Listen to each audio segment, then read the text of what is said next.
Home gardeners around the world will celebrate their commitment to growing great-tasting food on Kitchen Garden Day. While celebrations will take place from India to Norway, the movement began much closer to home in Scarborough.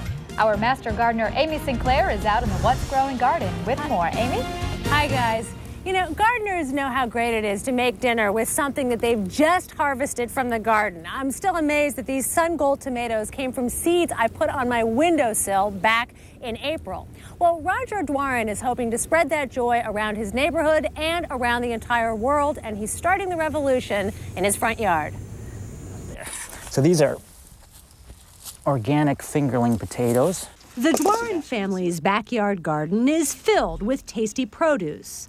But it's the more modest plot in the front yard that's attracting all the attention. We're trying to make gardening much more visible than it currently is. They've got signs next to their prominent pumpkin patch, providing neighbors with a little food for thought. I think it's important for people to connect with where food comes from and the seasons. The fact is, less than 1% of the world's food now comes from kitchen gardens like the Dwarins.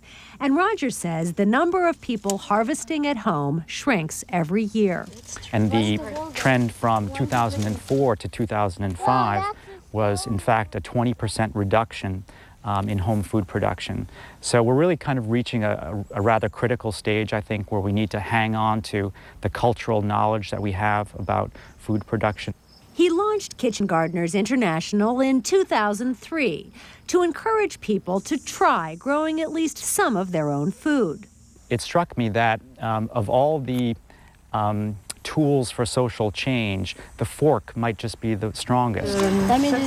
Because, he says, there's nothing quite as delicious or satisfying as eating food you've grown with your own hands.